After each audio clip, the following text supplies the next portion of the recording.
لسان يفقهوا قولي سبحانك لا علم لنا إلا ما علمتنا إنك أنت العليم الحكيم لا حول ولا قوة إلا بالله العلي العظيم.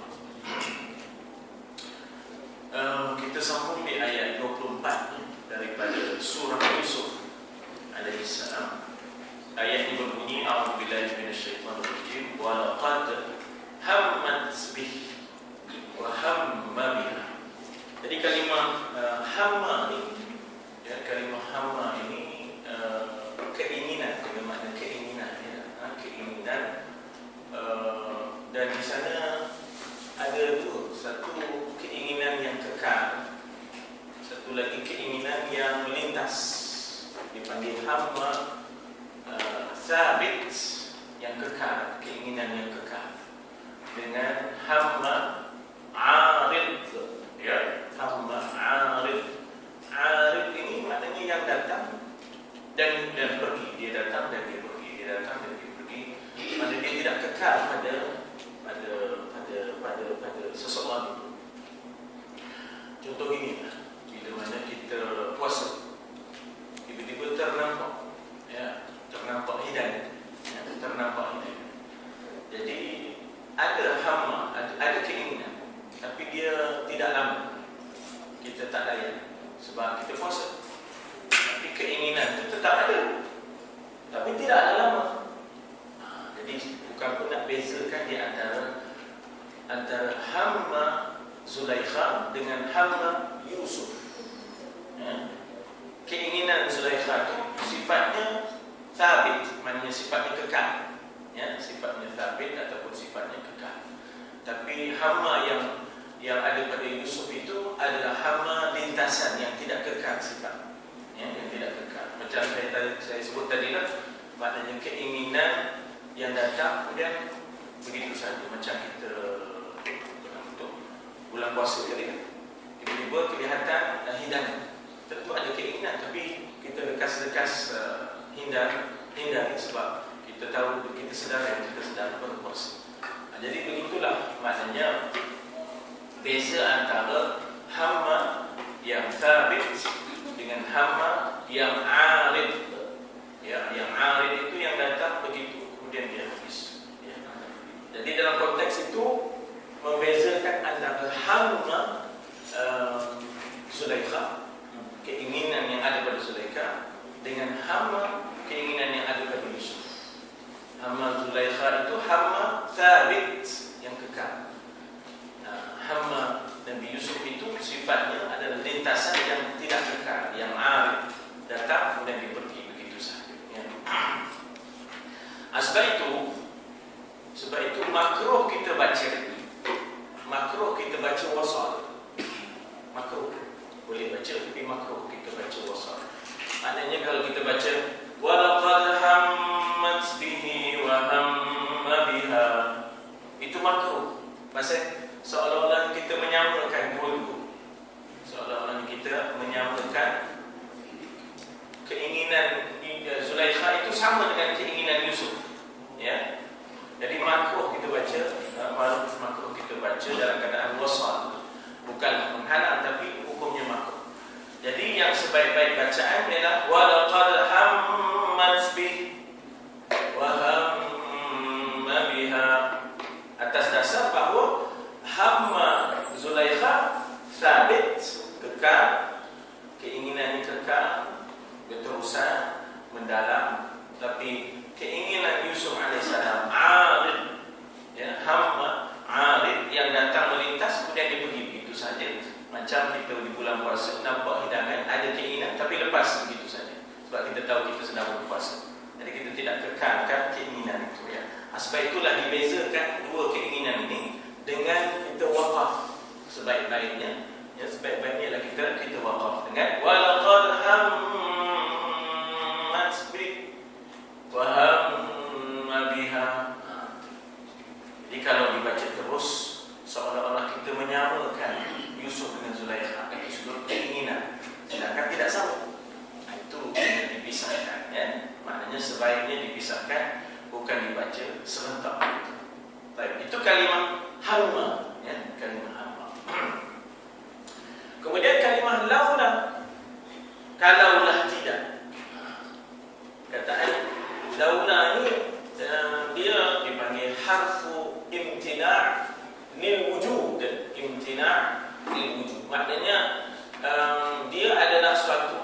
kata sendi yang menggambarkan terhalang kejadian itu, terhalang kejadian itu. Kalaulah itu, dia sebut kalaulah, ya, kalaulah ada ubi kayu, misalnya, tapi ubi kayu tak ada.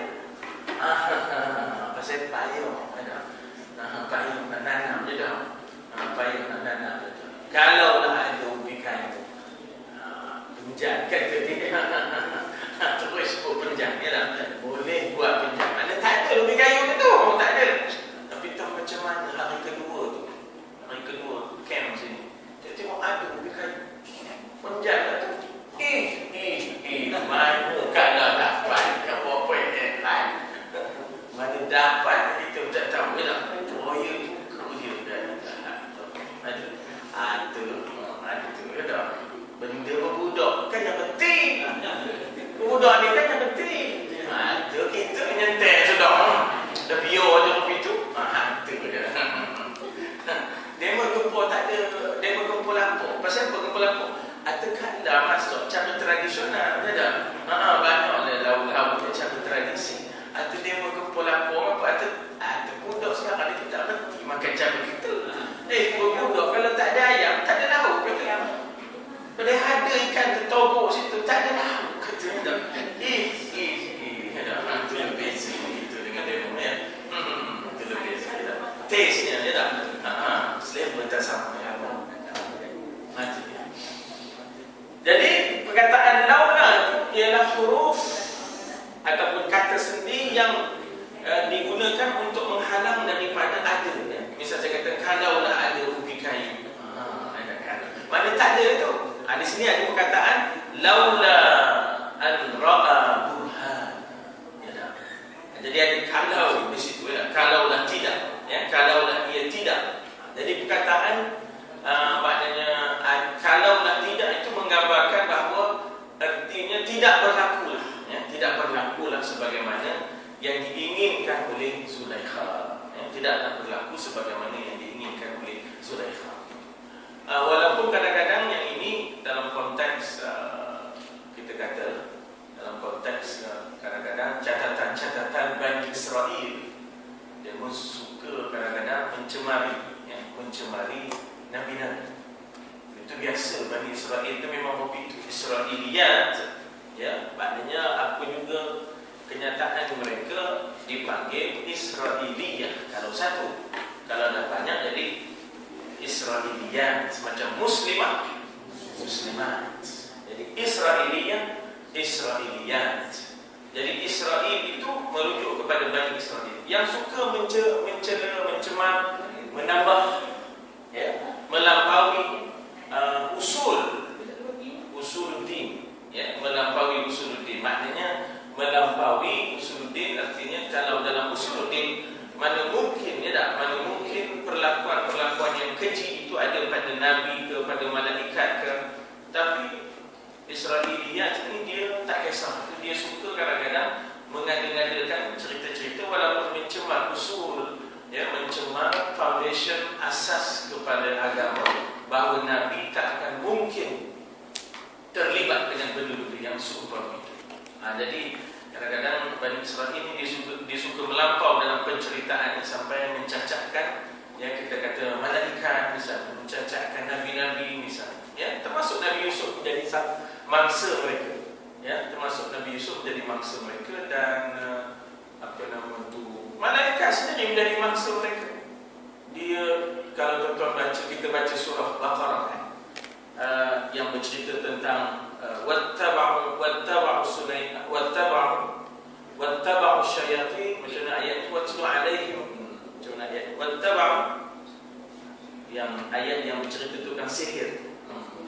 Wattaba'u syayatin ala mulki Sulaiman, itu kan? Bagaimana Allah Ta'ala menceritakan tentang bagaimana syaitan terlibat dengan sihir ataupun mentera yang satu ketika di zaman Nabi Sulaiman ianya disimpan, ya, disimpan untuk tidak digunakan, tetapi setelah Nabi Sulaiman mereka ambil untuk digunakan mentera itu bagi sihir. Kan Allah Ta'ala turunkan, ya, dua malaikat, yang disebut dalam ayat itu, malakaini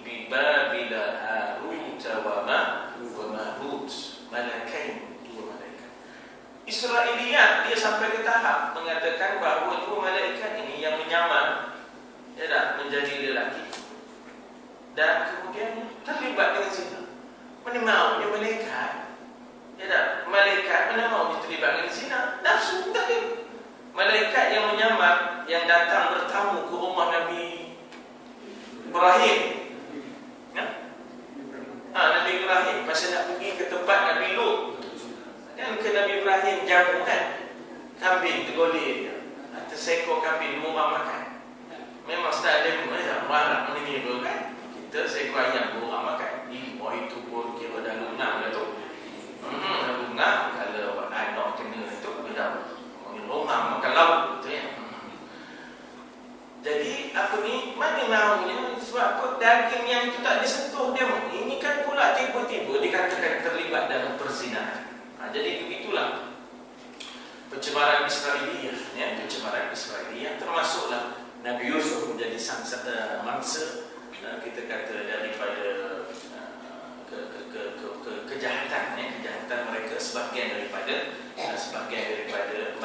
Bani Israel ya. Jadi saya nak simpulkan kenapa sebaiknya dibaca secara waqaf, sebab bezakan antara hamma Zulaikha yang sifatnya hamma thabit, keinginan yang kekal, dengan hamma Yusuf yang keinginannya hanyalah lintasan yang tidak kekal, dipanggil hamma arid. Sedangkan Zulaikha hamma thabit yang kekal bersama. Sebab itulah maka cara nak bezakan baca dengan waqaf. Walaqad hammat bi wa hamma biha. Ya? Kalau tahu makna lah. Kalau tahu makna. Sebab itu juga dalam masa kita mengaji ada ilmu qiraat. Dalam ilmu qiraat itu dia akan bercerita kepada kita bagaimanakah cara-cara kita membaca ayat-ayat, ya, cara-cara kita membaca ayat supaya makna kita dapat orang kata membaca dengan makna, ya, kita dapat membaca dengan makna, ya, insya-Allah. Katanya apa di situ dalam terjemahan bebas, ya tak? Dan ya, kalau nak kiranya ada demi sesungguhnya, laqad, kalau terjemahan sebijilah perkataan demi perkataan, ya tak? Jadi di sini terus kepada hammat dengan penuh keinginan nafsu, ya, itu apa yang ada pada Zulaikha, ya tak? Bihi yakni bi Yusuf, berkehendak sangat kepadanya, iaitu kepada bihi itu bi Yusuf, ya. Dan Yusuf melihat sebagai dia bukan malaikat, dia manusia. Lintasan yang disebut hamma arid itu datang, ya tak? Maknanya keinginan yang melintas tapi tidak dilayan. Wa hamma biha, bagi dia pun timbul keinginan kepadanya sebagai manusia, tetapi hamma Yusuf hanyalah lintasan yang sifatnya arid. Kemudian dia melintas pergi begitu saja, tidak kekal macam apa nama Zulaikha yang hamma thabit, ya tak? Baik, apa yang kukuh yang melindungi Nabi ini, ya, yang melindungi Nabi ini, iaitu dikata laula an ra'a burhana rabbi. Dia burhan ini macam-macam makna, ya, burhan ini macam-macam makna. Di sini diterjemahkan, ya, kalaulah tidak ia melihat kenyataan daripada Tuhan. Jadi dalam tafsir itu macam-macam. Antaranya tiba-tiba, ya, maknanya dalam tafsir yang lain dikata tiba-tiba meropa di hadapan dia, ya, meropa di hadapan dia. Kata kita orang kampung berjagir, ya, berjagir di hadapan dia Nabi Yaqub, ya, berjagir di hadapan dia Nabi Yaqub. Mithla anta ya Yusuf, ya, la ta'mal amal as-sufaha. Kamu ni wahai Yusuf, kamu takkan buat kerja orang-orang yang jahil, orang-orang yang bodoh, ya tak? Mithluka ya Yusuf la ta'mal amal as-sufaha.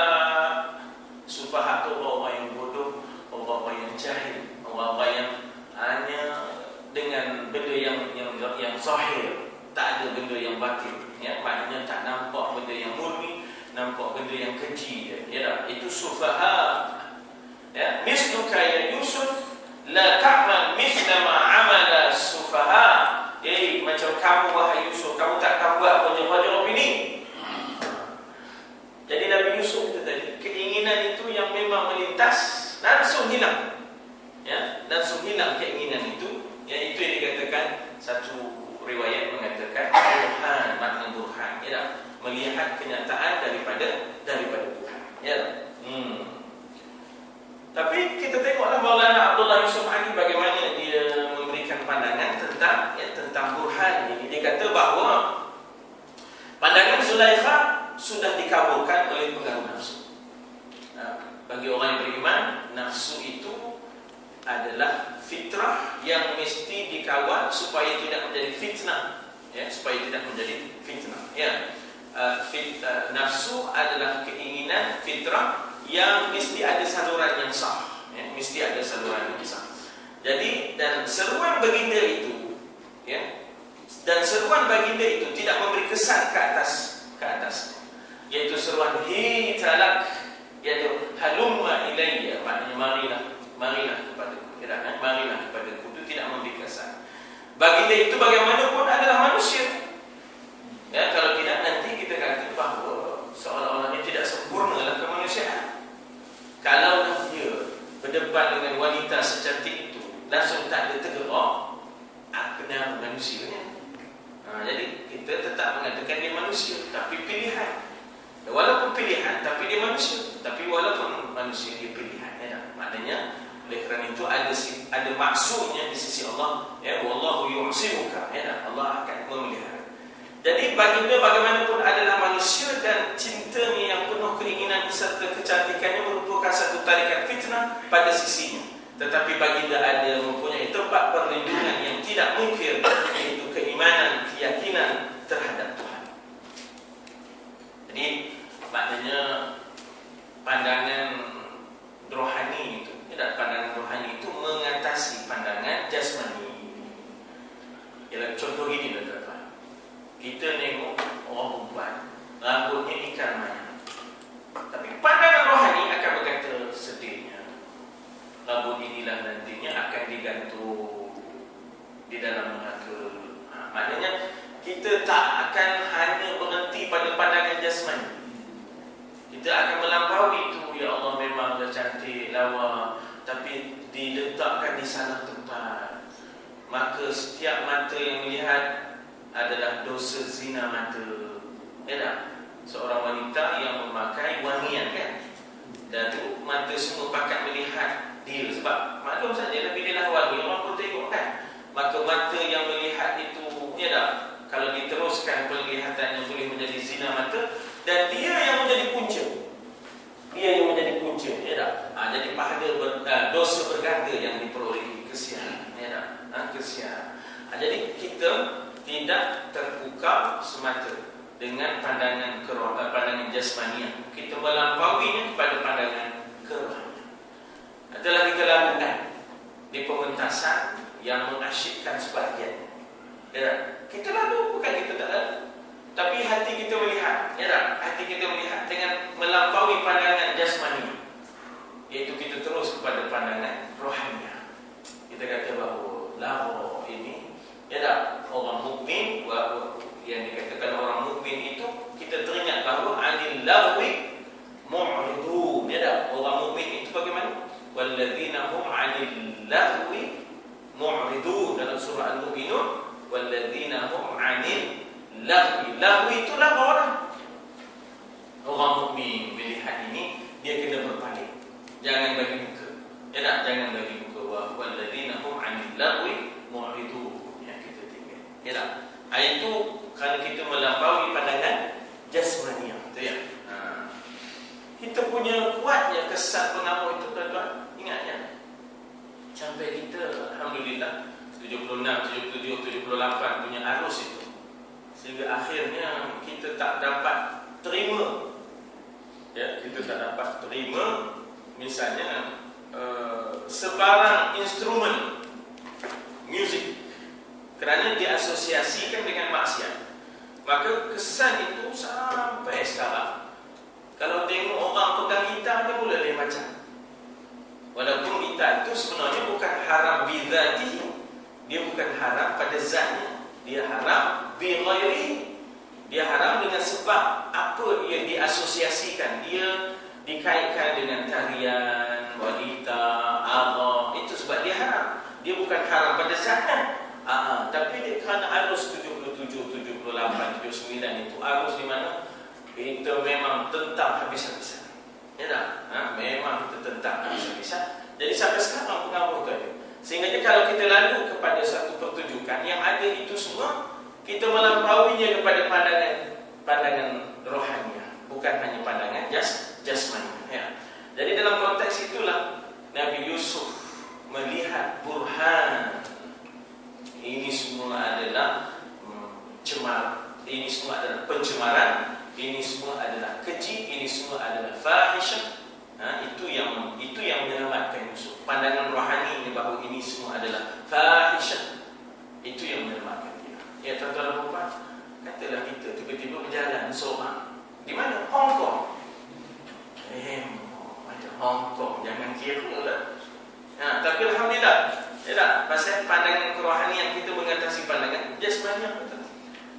Kalau kita ambil pandangan jasmaniah, memang tak kemain oleh kita. Duduk di situ sudah. Ya tak? Duduk di situ, tengoklah kita, cuci mata lah. Ya tak? Cuci mata lah kita, ya tak? Tetapi berjayanya pandangan kerohanian itu mengatasi pandangan jasmaniah. Ya. Jadi dikata di situ bahawa tetapi baginda ada mempunyai tempat perlindungan yang tidak mungkir, iaitu Allah. Ma'adallah katanya.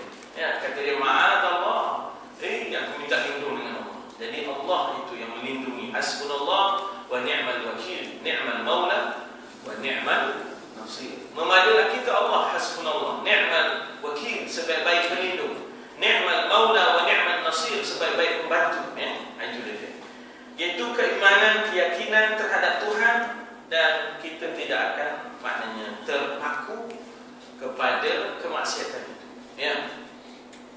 Pemandangan rohaniahnya boleh melihat apa yang matanya yang dikabuli oleh nafsu tidak boleh melihat. Ada orang yang sekadar tenggelam dalam pandangan jasmaniah, ya, dia akan melayani keinginan menjadi sabit kekal pada diri. Ya, tapi orang yang tinggi kerohaniannya, itu jadi angin, datang sekejap kemudian berlalu begitu saja. Beliau berfikir bahawa tidak ada siapa yang, kalau dikatakan di sini bahawa kalau nafsu yang ada sebagai yang sabit, beliau berfikir bahawa tidak ada siapa yang melihatnya bila pintu-pintu semua tertutup. Ini merujuk kepada Zulaikha. Zulaikha punya pandangan jasmani. Aku buat ni selamat, kata dia. Kenapa ditutup dah pintu-pintu semua? Ghallaqatil abwab. Siapa nampak dah? Ya tak, siapa nampak dah, tak siapa nampak, tutup dia. Itu pandangan jasmani, pandangan rohaniah. Mana Allah kalau tidak ia melihatnya, maha melihat.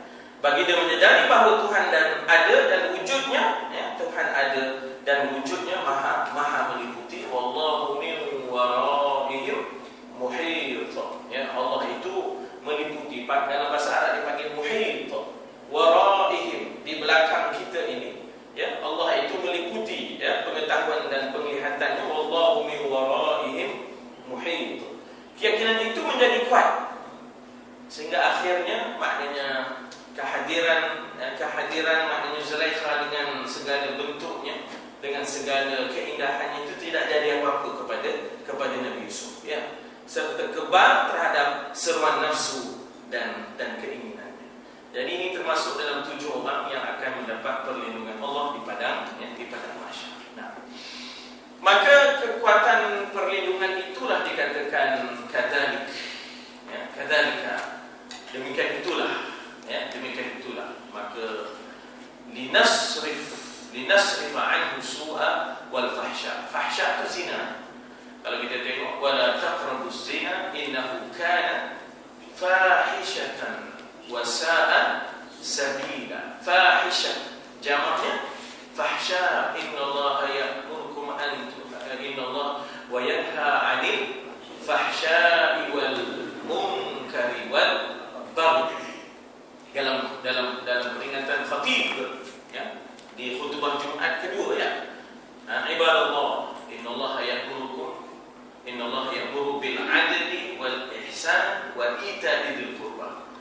Itu tiga itu suruhan. Tiga lagi larangan. Wa yanha 'anil fahsya wal munkar wal baghi. Baghi ini melampau batas. Orang ni dipanggil baghi, bugha. Ya, baghi, bugha. Al-baghi itu maknanya melampau batas. Yang melampau batas. Orangnya baghi, kalau ramai jadi bugha, macam da'i, du'at, qadhi, qudat, ya, rawi, ruwat. Tak dekat ya, tak dekat pada tuan-tuan. Rawi, ruwat, da'i, du'at, qadhi, qudat, rawi, ruwat, baghi. Dekat. Kalau begitu dekat, maknanya dia kalau ramai, ya, kalau seorang da'i, kalau ramai du'at, kalau seorang yang melampau baghi, kalau ramai qudat, kalau seorang qadhi, kalau ramai qudat, kalau seorang beriwayat rawi, kalau ramai ruwat. Begitu ya. Maka al-baghi maknanya melampau batas, orangnya baghi, jamaknya bugha, ya, bugha. Jadi Allah menyuruh kita, Allah melarang kita untuk dalam perkara al-fahsya wal munkari wal baghi. Jadi Allah Ta'ala menguji Nabi Yusuf saringan demi saringan. Kemarin dah diuji dengan susah, dah diuji dengan fitnah, kali ini diuji pula dengan wanita. Macam mana ya? Jadi laula an ra'a burhan rabbih. Ya, maknanya kekuatan rohani yang Allah bagi, keimanan yang Allah bagi pada dia, selain daripada berjahilnya Yaqub di hadapan dia. Misluka ya Yusuf la ta'mal 'amal as-sufaha. Ya tak? Kamu wahai Yusuf, kamu takkan buat perkara-perkara sufaha, perkara bodoh, perkara jahiliah macam ini. Itu dia ya. Akadalik. Demikian itulah maknanya Allah nak angkat martabat Yusuf ya. Demikian itulah maknanya kadzalika makanna li Yusuf fil ard, yang Allah nak stabilkan dan nak angkat kedudukan Yusuf di muka bumi itu. Apa caranya? Iaitu Allah Ta'ala ya, li nasrifa anhu su' wal fahsya. Allah palingkan dia, jauhkan dia daripada perkara yang tidak baik. Su'. Apa lawan su'? Lawan su' apa? Husn, kan? Husnul khatimah lawannya lawan su' ialah husnu ya. Jadi maknanya bagaimana Yusuf berada di dalam keadaan yang husnu, bukan dalam keadaan yang su' ya, dan berada dalam keadaan yang terpelihara daripada fahsya, perbuatan yang keji. Innahu ya Yusuf min ibadina al-mukhlasin. Di sini diterjemahkan kerana sesungguhnya adalah ia, yakni Yusuf, kalangan hamba kami yang mukhlas. Walaupun sebenarnya kalau ikhlas tu mukhlis, ya, kalau ikhlas tu mukhlis, ya, mukhlisin. Wa ma umiru illa liya'budullaha mukhlisina lahu din. Di sini bukan mukhlis, mukhlas, iaitu dibersihkan segala lintasan-lintasan, segala maknanya keinginan-keinginan dibersihkan daripada terbabit benda-benda yang kecil, ya, dibersihkan daripada pembabitan perkara-perkara yang kecil, ya, dibersihkan daripada segala dosa. Jadi dibersihkan itu lain daripada bersih. Kalau bersih itu boleh kita kata mukhlisin, tapi kalau dibersihkan mukhlasin. Ia dibersihkan daripada segala dosa. Jadi ini dipanggil sebagai, kita kata kalau belum menjadi Nabi, sebagai ma'unah, ataupun lebih tepat juga irhas. Kerana bakal menjadi Nabi, maka dia menjadi mukjizat. Tapi sebelum menjadi Nabi dipanggil sebagai irhas. Itu tadi dia datang irhas. Katanya apa? Katanya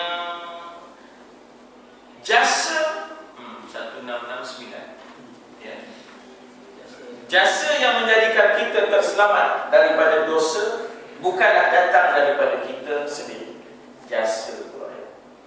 Maknanya kita kata bahawa kurniaan Allah pada kita, ya, kurniaan Allah pada kita. Kalau nak diharapkan kita semata boleh terjebak. Tetapi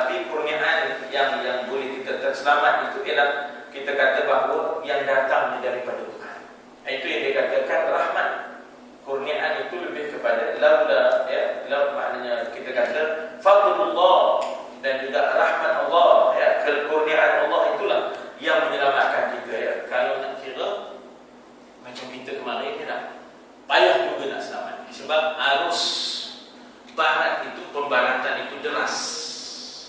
Tapi alhamdulillah Allah selamatkan kita, ya. Zaman 60-an, 50-an, 70-an itu arus pembaratan, westernization itu kuat. Tapi alhamdulillah, ya, nama kita masih lagi nama-nama Islam. Kawan-kawan kita di Filipina ataupun di Mindanao, ya, banyak. Sampai bagaimana ketika mana Spanyol menakluk Moro, Mindanao itu dibawanya ke sana, kan, ya, dibawanya ke Spanyol. Sampai maknanya kita kata sampai berat, maknanya sampai diubahnya agama dan sebagainya, ya, diubahnya agama dan sebagainya. Kita walaupun westernisasi itu berlaku dan juga di-islamisasi itu berlaku, penghapusan nilai Islam itu berlaku, tapi kita boleh bertahan. Tahan lagi kita, ya tak? Nama kita masih juga Islam. Kawan-kawan di Filipina akhirnya kadang-kadang dah berubah namanya, ya tak? Jadi maknanya kalaulah tidak ada para ulama, ya tak, yang bertahan, pejuang Islam yang bertahan, alhamdulillah, itu semua dengan izin Allah juga, ya? Itu semua dengan izin Allah juga. Kita ini hanya boleh mencuba sebagaimana yang telah dilakukan oleh Yusuf alaihissalam. Yusuf kata ma'adallah innahu, sesungguhnya dia, iaitu Al-Aziz, telah maknanya memuliakan aku, bagaimana telah innahu rabbi ahsana maswaya innahu la yuflihuz zalimun. Usaha dia nak memujuk mereka itu supaya jangan buat ada benda ni. 3 sebab ma'adallah, ya dah, dosa ni, ya. 2, innahu, ya, rabbi ahsana maswaya, Tuhan aku, iaitu Al-Aziz, telah buat baik, kakak aku nak balas dengan jahat. Yang 3, innahu la yuflihuz zalimun. Ini kerja orang zalim ni, ya. Kerja ini menzalimi diri dan menzalimi orang lain, ya tak? Jadi, tapi itu cubaan Yusuf untuk bersifat benar dan ikhlas. Tuhan akan membersihkan kita, menyelamatkan kita daripada semua perkara yang salah. Jadi maknanya di sebalik daripada musibah ada rahmat, di sebalik daripada fitnah ada rahmat. Artinya bukanlah kita hendak musibah, bukanlah kita hendak fitnah, tapi pandangan kerohaniannya ialah di sebalik semua itu, di sana ada rahmat Tuhan, ya. Di sebalik daripada kita kata ditimpakan berbagai bentuk, ya, maka di sana ada rahmat Tuhan. Tuhan akan membersihkan kita, Tuhan akan menyelamatkan kita daripada semua perkara yang salah. Ya, kita kata bahawa di sebalik daripada pembantaian Kamboja misalnya oleh rejim Pol Pot, ya, tapi di sebalik itu akhirnya bangunlah maknanya generasi Islam yang berkualiti, ya, generasi Islam yang berkualiti. Di sebalik daripada apa dipanggil pembunuhan, pembersihan etnik, ya, di Bosnia misalnya, ya, ethnic cleansing di Bosnia. Sebenarnya Tuhan nak melahirkan generasi yang baru, yang lebih berkualiti Islam, ya. Jadi semua ini di sebalik musibah itu, pada pandangan kerohaniannya ada rahmat Tuhan. Pada pandangan fiqhnya kita bertindak, ya, pada pandangan fiqhnya kita bertindak, kita menuntut hak kita dan sebagainya. Tapi di sebalik tuntutan hak itu jangan lupa pula pandangan kerohanian. Pasti ada rahmat Tuhan di sebalik pembantaian, di sebalik ethnic cleansing yang berlaku dan sebagainya. Jadi kita gabung dan sepadukan di antara fiqh dengan tasawuf itu, ya. Terkena cubaan tetapi masih bersikap benar, maka kita akan mengatasi kelemahan diri kita sendiri dengan rahmat Allah Ta'ala. Jadi proses, ya, proses untuk mengangkat martabat mesti melalui maknanya proses inna ma'al usri yusra. Jadi usri itu kena ada. Nak boleh yusra, usri itu kena ada, ya. Ya, inna ma'al usri yusra itu diulang 2 kali. Wa inna ma'al usri yusra. Nak boleh sampai ke yusra kena ada usri. Orang kita pun ada pepatahnya, kalau tidak dipecahkan, walaupun orang sekarang tak tahu mana orang buri, ya, jadi kita hafal. Sekarang sahabu tak tahu, sahabu tak tahu, sahabu lagi tak tahu.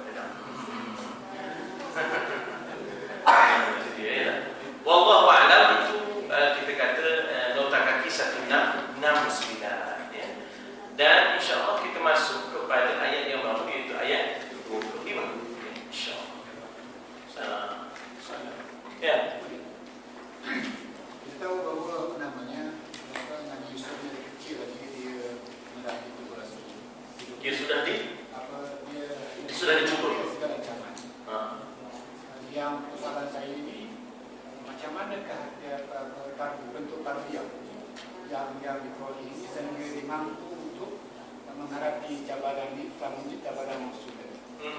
Kalau dilihat dari kecilnya dia siapa yang mengasuhkannya? Adakah semata-mata daripada bimbingan Allah ataupun ada unsur lain yang membentuk juga?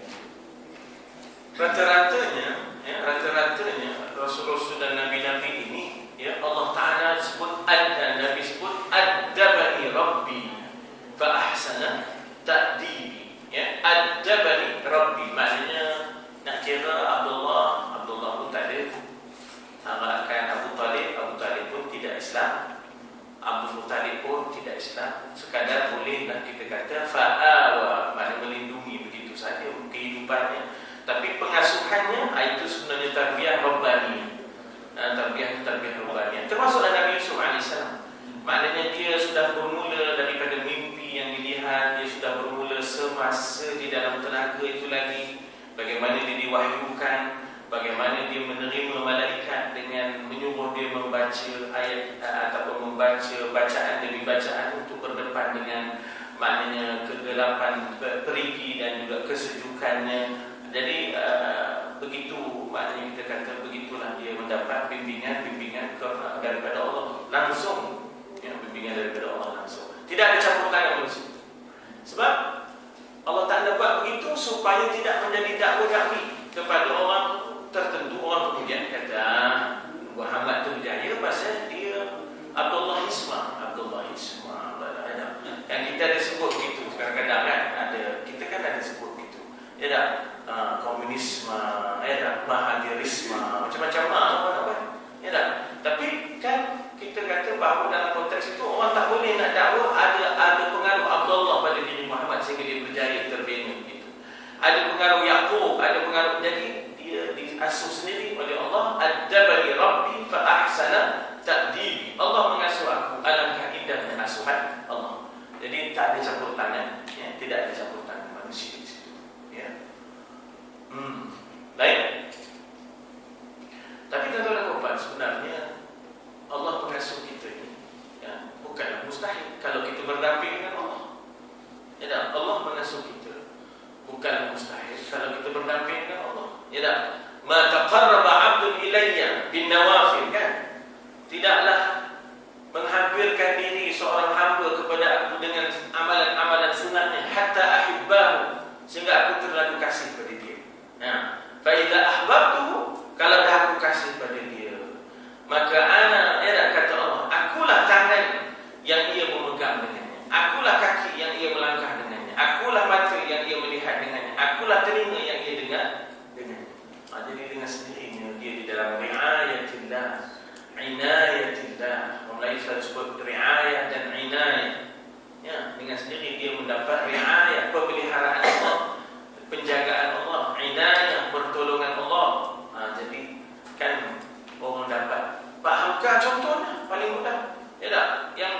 Yang mana kita kata mendapat riayah dan inayah daripada Allah, sehingga akhirnya dia maknanya menjadi makna kita kata orang yang dikagumi di zamannya oleh dunia Arab, dia oleh dunia Islam. Ya, ketika mana itu kita ada dipanggil Liga Islam dipanggil. Yang bahasa itu belum ada OIC lagi. Ya, kita ada Muslim League masa itu kan. Sehingga dia antara orang yang lantang berpidato dengan bahasa Arab dalam mengingatkan orang Arab tentang Palestin. Orang Arab masa itu dia tak peduli Palestin sebab dia merasakan isu Palestin bukan isu kami. Siapa yang menyedarkan dalam pidato itu adalah Pak Hamka. Dia berpidato dalam bahasa Arab yang dia tak pernah pergi ke dunia Arab dari sudut pelajaran pun. Ya, kita orang pergi ke dunia Arab dari sudut pelajaran pun. Jadi itu memukau dengan Allah bagi pada dia, dengan Allah Taala bagi pada dia. Jadi sebenarnya bukan mustahil Allah nak mengasuh dan membimbing seseorang yang telah menghampirkan dirinya kepada Allah. Tapi kena tempuh susahlah. Kena penjaga lah, Pak Karno penjaga